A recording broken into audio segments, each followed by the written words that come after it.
Hello friends, मैं शशि एक बार फिर से आप सभी का स्वागत करती हूँ आपके अपने चैनल शशि बीजी के क्लासेज में। कैसे हैं सभी लोग? उम्मीद करते हैं सभी लोग बहुत अच्छे होंगे, अपनी तैयारी को अपने जैसा मस्त वेस्ट कर रहे होंगे। फ्रेंड्स, आज हम लोग इस क्लास में चर्चा करेंगे सौर मंडल से संबंधित अरुण ग्रह की, यानी सोलर सिस्टम से रिलेटिव है नेपच्यून प्लेट्स, उसकी चर्चा करने वाले हैं। ठीक है, अगर आप लोगों ने इससे पहली वाली क्लासों को अटेंड नहीं किया है, नहीं पढ़ा है, तो सबसे पहले उन क्लासों को पढ़िए, इसके बाद इस क्लास को पढ़िए, ताकि जो पिछले वाले पॉइंट हैं क्लियर हो जाएं। इसके बाद ये पॉइंट भी आपको अच्छे से क्लियर हो जाएंगे। देखिए, हमारी जितनी भी क्लासें होने वाली या हो चुकी हैं, सभी एक दूसरे से संबंधित रहने वाली हैं, एक दूसरे से संबंधित हैं। ठीक है, तो आपको स्टार्टिंग टू लास्ट तक पढ़ना है, आपके सारे पॉइंट क्लियर हो जाएंगे।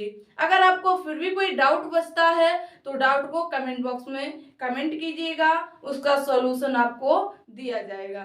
ठीक है, तो आइए क्लास को प्रारंभ करते हैं। तो सभी लोग पॉइंट बनाएंगे। आरूढ़ ग्रह, सभी लोग नोट्स बनाते हुए चलें। ठीक है, आरूढ़ ग्रह, आरूढ़ ग्रह क्या होता है, इसकी खोज किसने की, ये कैसा ग्रह है, इन सभी के बारे में हम लोग इस क्लास में पढ़ने वाले हैं। ठीक है, जितने भी फैक्ट बनेंगे आरूढ़ ग्रह से संबंधित या अन्य ग्रह से संबंधित, हम लोग इस क्लास में क्लियर करेंगे। ठीक है, तो देखिए, ये जो हमारा आरूढ़ ग्रह है, ये कैसा ग्रह है, ठोस ग्रह है या गैसीय ग्रह है? तो आप लोग कहेंगे जो आरूढ़ ग्रह है ये गैसीय ग्रह की श्रेणी के अंतर्गत आता है। किस ग्रह की श्रेणी के अंतर्गत आता है? ये गैसीय ग्रह की श्रेणी के अंतर्गत आता है, इसीलिए हमने इसको बिंदुओं से प्रदर्शित किया है। ये कैसा ग्रह है? ये गैसीय ग्रह है, गैसीय ग्रह है। ठीक है, और जो आरूढ़ ग्रह है इसकी खोज किसके द्वारा की गई है?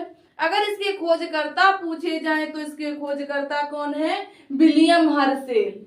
विलियम हर्शेल के द्वारा, विलियम, नोट करना सभी को, विलियम हर्शेल के द्वारा, विलियम हर्शेल के द्वारा आरूढ़ ग्रह की खोज की गई। के द्वारा खोज की गई, किस ग्रह की? आरूढ़ ग्रह की। ठीक है, किसके द्वारा की गई?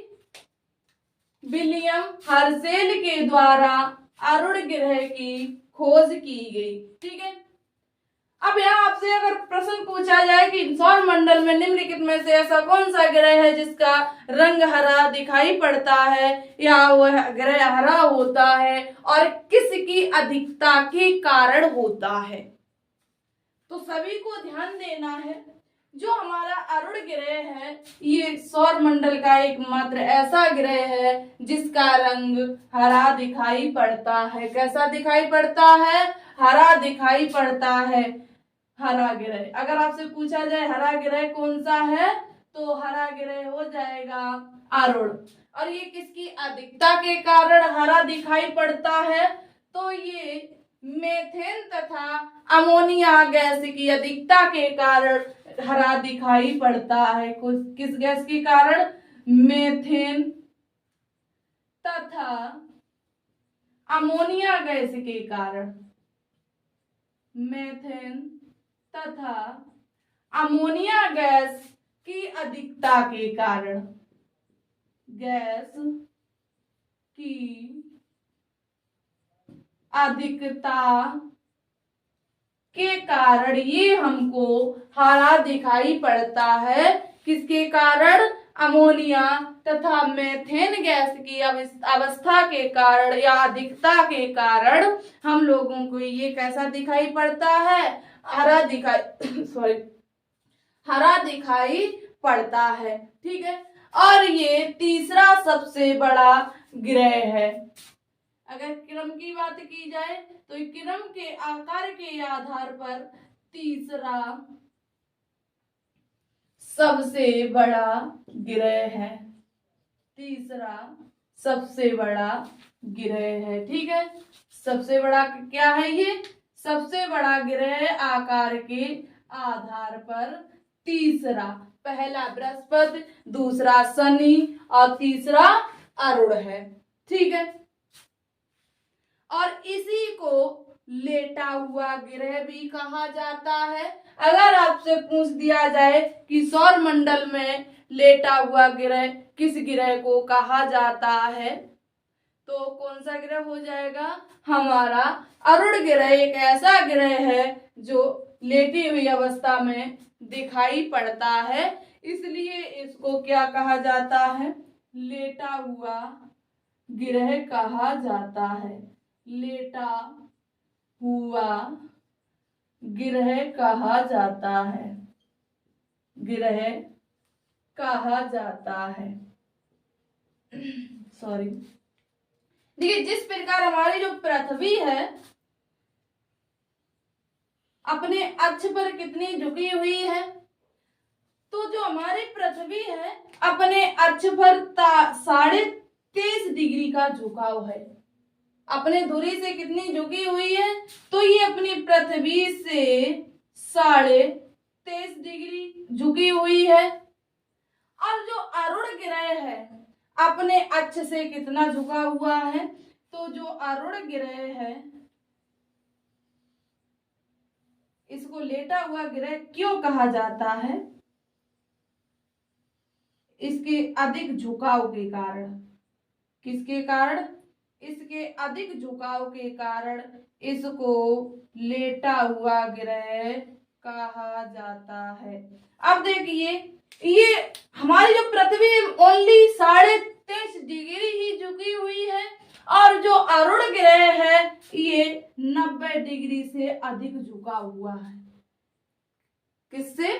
90 डिग्री से भी अधिक झुका हुआ है, इसलिए इसको लेटा हुआ ग्रह कहा जाता है। कितना झुका हुआ है ये? अपने अक्ष से 90 डिग्री से अधिक अपने अक्ष से झुका हुआ है। इसका झुकाव कितना है?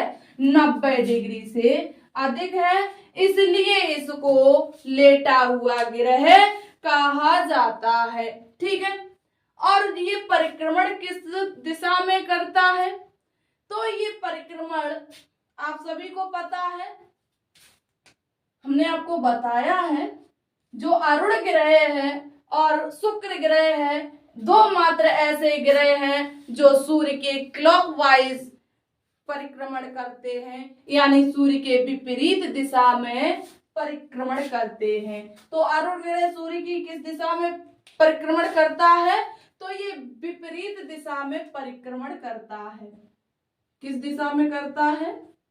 विपरीत दिशा में। विपरीत दिशा में परिक्रमण करता है। विपरीत दिशा में क्या करता है? ये परिक्रमण करता है। ऐसे मात्र दो ही ग्रह हैं, शुक्र और अरुण, जो सूर्य के विपरीत दिशा में परिक्रमण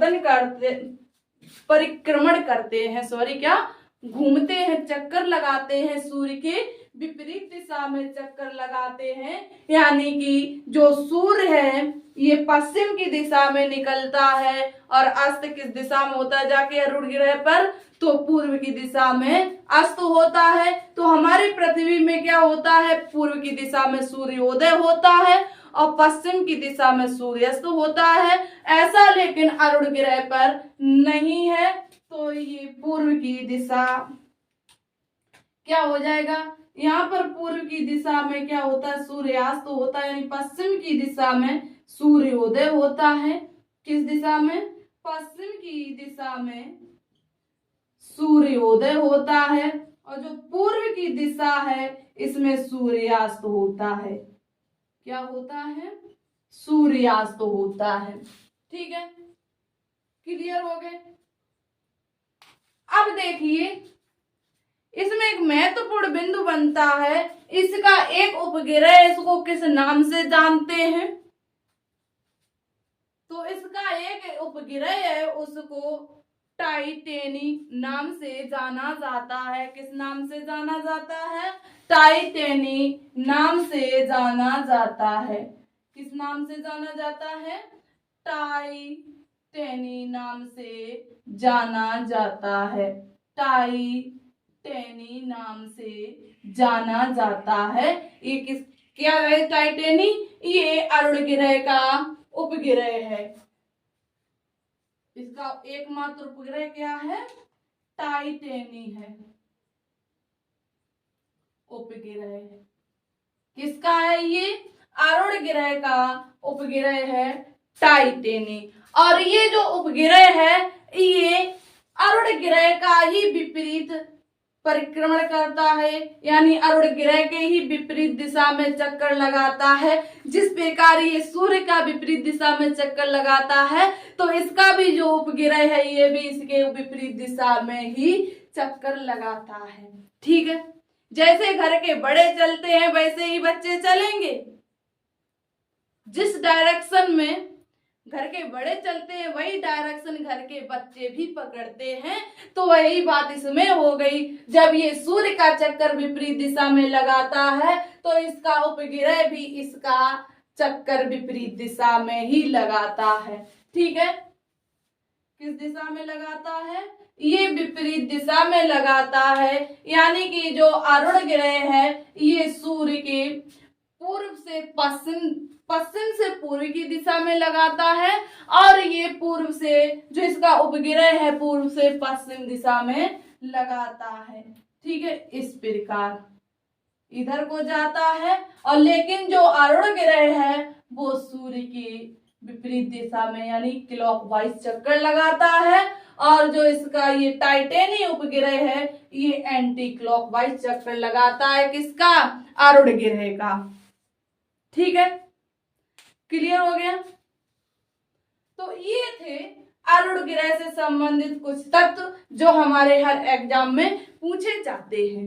ठीक है, इससे अलावा कोई क्वेश्चन नहीं बनेगा, इससे बाहर कहीं से भी कोई नहीं पूछेगा, क्योंकि जो महत्वपूर्ण बिंदु हैं, जो महत्वपूर्ण तत्व बनते हैं, सारे हम लोगों ने क्लियर कर लिए हैं। ठीक है, तो एक बार समझ ध्यान दीजिएगा, इसको गैसीय ग्रह कहा जाता है क्योंकि इसकी जो उत्पत्ति है गैसों के मिलने से हुई है। ठीक है, और इसकी खोज किसके द्वारा की गई? अगर इसकी खोज की बात की जाए तो इसकी खोज विलियम हर्शेल के द्वारा की गई। किसके द्वारा की गई? विलियम हर्शेल के द्वारा इसकी खोज की गई। इसको हरा ग्रह भी कहा जाता है। क्या कहा जाता है? हरा ग्रह भी कहा जाता है। और ये हरा ग्रह किसकी अधिकता के कारण होता है? तो मीथेन तथा अमोनिया गैस की अधिकता के कारण इस ग्रह का रंग हरा होता है। ये सौरमंडल का तीसरा सबसे बड़ा ग्रह है। क्या है? सौरमंडल का तीसरा सबसे बड़ा ग्रह है, और इसको लेटा हुआ ग्रह भी कहा जाता है। क्या कहा जाता है? इसको लेटा हुआ ग्रह भी कहा जाता है। और ये सूर्य के विपरीत दिशा में चक्कर लगाता है। अरुण ग्रह सूर्य के विपरीत दिशा में चक्कर लगाता है। और ठीक है, इसका जो उपग्रह है टाइटेनी, ये अरुण ग्रह के विपरीत दिशा में चक्कर लगाता है। क्लियर हो गए? तो एक बार सभी लोग इसकी स्क्रीनशॉट लेंगे, फिर हम लोग आगे बढ़ते हैं। नेक्स्ट पढ़ेंगे हम लोग वरुण ग्रह को। ले ली सभी ने स्क्रीनशॉट? चलिए अब हम नेक्स्ट पॉइंट बनाइए वरुण ग्रह यानी नेपच्यून। नेक्स्ट पॉइंट बनाओ आप लोग वरुण ग्रह। इससे किस प्रकार के प्रश्न बनते हैं, किस प्रकार के प्रश्न लिए जाते हैं, किस प्रकार से हम लोगों को घुमाया जाता है। ठीक है, ये हम लोग छोटी क्लासों से पढ़ते आते हैं, लेकिन पहले क्या होता है जब 6, 7, 8 क्लास में होते हैं इन पॉइंटों पर विशेष ध्यान नहीं देते हैं, पढ़ के वही छोड़ देते हैं, लेकिन ये पता नहीं होता आगे चलकर यही काम आने वाला है। ठीक है, अगर हम लोगों को पहले ये पता होता तो हम लोग पहले से ही अच्छे से पढ़ते हुए आते, तो अब शायद इतनी मेहनत नहीं करनी पड़ती, है ना। तो पहले हम लोगों ने ध्यान नहीं दिया तो उसके बदले अब भुगतना पड़ रहा। अब लगातार मेहनत किए जा रहे हैं, तो लगातार मेहनत करते रहिए तो इसका फल आपको जरूर मिलेगा। ठीक है, तो पॉइंट बनाइए आप लोग। वरुण ग्रह यानी वरुण ग्रह, नेपच्यून बनाया सभी ने। चलिए अब इसको भी हम लोग समझ लेते हैं। ये भी क्या है, एक गैसीय ग्रह है।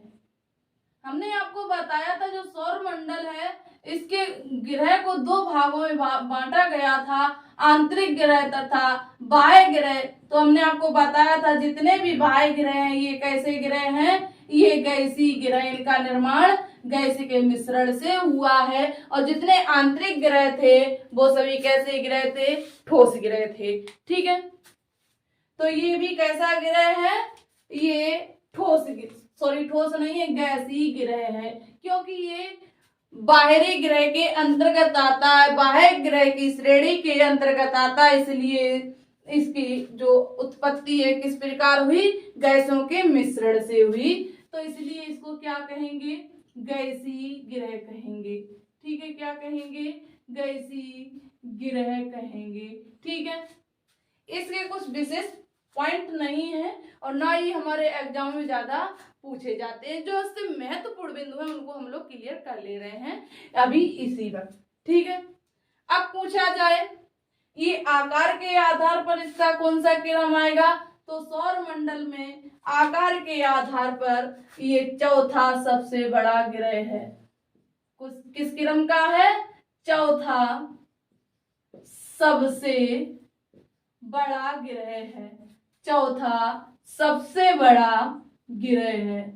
ठीक है, और इसके बाद अगर आपसे पूछा जाए कि सौर मंडल के सबसे बाहरी ग्रह कौन सा है, तो हमने जब आपको सौर मंडल की संरचना बताई थी तो सबसे बाहरी ग्रह कौन सा बताया था, तो सबसे बाहरी ग्रह हमारा वरुण ग्रह ही है। यानी सबसे लास्ट में कौन सा ग्रह दिखाई देता है, वरुण ग्रह दिखाई देता है। और इसका आकार इसी कारण हम लोगों को कैसा दिखाई देता है, छोटा दिखाई पड़ता है। यानी इसकी दूरी की अधिकता के कारण, दूर होने के कारण इसका आकार हम लोगों को छोटा दिखाई पड़ता है। लेकिन सौर मंडल में सबसे छोटा ग्रह कौन सा है, बुध है, ये ध्यान रखना है। ठीक है,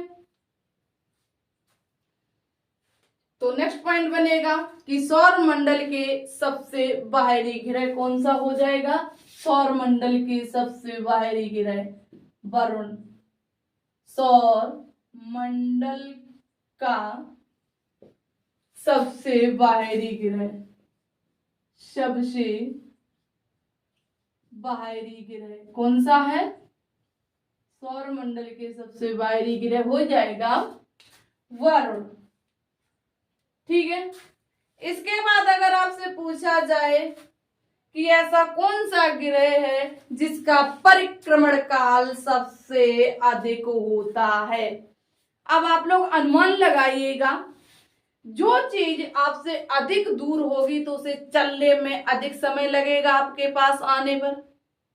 जैसे आपका कोई रिलेशन वाला है, आपसे काफी दूर रहता है, ठीक है, जैसे आप यूपी में है, वो नीचे कर्नाटका में है, ठीक है, और कोई व्यक्ति आपके यूपी से यानी बिहार में है, तो बिहार वाला आपके पास जल्दी आ जाएगा, घूमते घूमते आपके पास जल्दी आएगा। और जो कर्नाटका में है उसको आने में समय लगेगा या नहीं लगेगा, तो उसको आने में समय लगेगा। क्यों? क्योंकि वह अधिक दूरी पर है, तो उसको आने में हमारे पास क्या होगा, समय लगेगा। इसी प्रकार सौर मंडल में सबसे दूरी पर यानी सूर्य से सबसे दूरी पर ग्रह कौन सा है, वरुण है, तो इसका परिक्रमण काल भी सबसे अधिक है, सबसे अधिक समय में ये सूर्य का एक परिक्रमण कर पाता है, यानी सूर्य का एक चक्कर सबसे अधिक समय में लगा पाता है। तो इससे पॉइंट बनेगा कि सबसे लंबा परिक्रमण काल किस ग्रह का होता है, तो सबसे लंबा परिक्रमण काल तो वरुण ग्रह का होता है। ठीक है, सबसे लंबा परिक्रमण काल किस ग्रह का होता है, वरुण ग्रह का होता है सबसे लंबा परिक्रमण काल। लगभग में कितना होता है, तो ये होता है लगभग में 165 वर्ष। कितना होता है, 165 वर्ष होता है। 165 वर्ष में ये सूर्य का एक चक्कर लगा पाता है। कितने वर्ष में, 165 वर्ष में ये सूर्य का एक चक्कर लगा पाता है, और इसको इसीलिए ठंडा ग्रह भी कहा गया है। अब आप लोग बताएंगे इसको ठंडा ग्रह किस लिए कहा गया है। इसको ठंडा ग्रह भी कहा गया है, ठंडा ग्रह भी कहा गया है या कहा जाता है। क्यों कहा जाता है, क्योंकि जो सूर्य है और ये सूर्य से सबसे अधिक दूरी पर है। ठीक है, जैसे ये क्या है, हमारा सूर्य है। ठीक है, सूर्य के बाद इसके बीच में अन्य ग्रह और आए, बहुत कितने आए, इसके पहले 7 ग्रह आए। ठीक है, अब देखिए जब जो सूर्य की किरणें हैं सबसे ज्यादा किस ग्रह पर पड़ेंगी, सबसे ज्यादा बुध पर पड़ेंगी, उसके बाद शुक्र पर पड़ेंगी, उसके बाद पृथ्वी पर, उसके बाद किस पर जाएंगी, मंगल पर, मंगल के बाद जाएंगी बृहस्पति पर, बृहस्पति के बाद पहुंचती हैं शनि पर, शनि के बाद पहुंचते पहुंचते जब उसमें कुछ थोड़ी ऊष्मा रह जाती है तो ये पहुंचते हैं अरुण के पास। जब अरुण के पास से इसमें बहुत कम तापमान रह जाता है तब पहुंचती जाके कहां पर, वरुण ग्रह पर, यानी सबसे कम सूर्य की ऊर्जा, सूर्य की किरणें किस ग्रह पर पहुंचती हैं, तो सबसे कम सूर्य की किरणें वरुण ग्रह पर पहुंचती हैं। इसीलिए इसको सबसे ठंडा ग्रह कहा जाता है, क्योंकि यहाँ पर सूर्य का ताप सबसे कम मात्रा में आ पाता है, इसलिए इसको तापमान की प्राप्ति नहीं हो पाती है, ये हमेशा ठंडा रहता है। इसीलिए इसको क्या कहा गया है, ठंडा ग्रह कहा गया है। ठीक है, क्लियर हो गया। चलिए, ये थे हमारे वरुण ग्रह से संबंधित कुछ पॉइंट। तो उम्मीद करती हूँ आपको सारे पॉइंट अच्छे से क्लियर हो गए होंगे। इसके बाद हम लोग पढ़ेंगे नेक्स्ट क्लास में पृथ्वी को। बहुत इंपॉर्टेंट पॉइंट वहां से आप लोगों को मिलने वाले हैं, आप लोग क्लास को जरूर अटेंड करें। ठीक है, उसमें हम लोग जानेंगे कि पृथ्वी की उत्पत्ति किस प्रकार हुई, इसमें कौन कौन से तत्व पाए जाते हैं, ये किसका परिक्रमण करती है, इसमें मौसम परिवर्तन क्यों होता है, दिन रात किसके कारण होते हैं, ये सब हम लोग पढ़ेंगे जब पृथ्वी ग्रह को पढ़ेंगे। तो नेक्स्ट क्लास में हम लोग पढ़ेंगे पृथ्वी को ही, तो आप सभी लोग नेक्स्ट क्लास को जरूर अटेंड करें। ठीक है, तो एक बार इसके लिए स्क्रीनशॉट ले लीजिएगा, ले ली सभी ने। चलिए, बहुत अच्छे, फिर मिलेंगे हम लोग नेक्स्ट क्लास में, यानी पृथ्वी टॉपिक के साथ। तब तक के लिए आप लोग हंसते रहिए, मुस्कुराते रहिए और अपने काम को समय से करते रहिएगा। धन्यवाद।